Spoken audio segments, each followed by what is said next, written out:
So, good day guys. Ngayon is kukunin natin yung mga assorted molly dito sa aking trapal pan. Nakikita nyo naman na sa sobrang dami ng basura may ilan na namamatay na. So, ito yung update sa mud pan. Tuyong tuyo dahil sa init ng panahon. So, kukunin ko din dito dun yung mga balloon platy. So, siguro madami na yan dyan. Napabayaan na din sa sobrang busy sa klase. So, yan. Tara.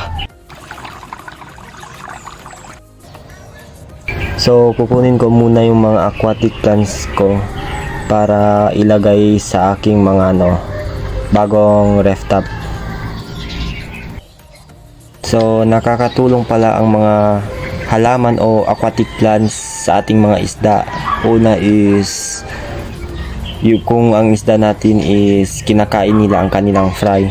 So dun nagtatago yung mga fry o maliliit na isda.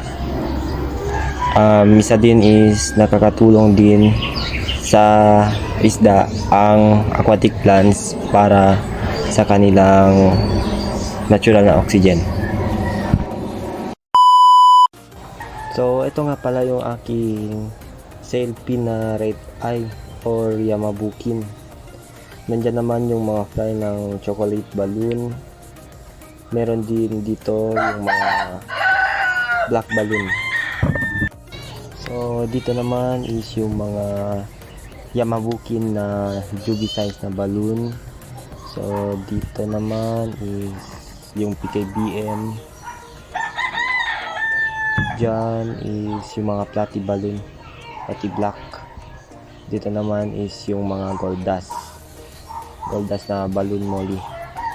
So, yan. So, ngayon is kukunin na natin yung mga Yamabukin na balloon molly. So, yung size nila dyan is Juby size. Ililipat natin sa mas malaking ref top.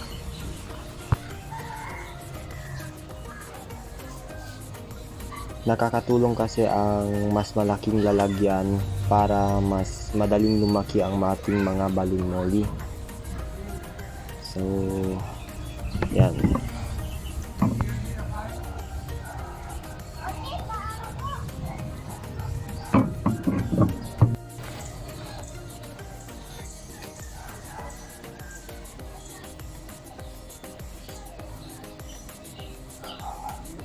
So, maraming salamat. Hanggang dito na lang muna. I-update ko na lang kayo. Salamat.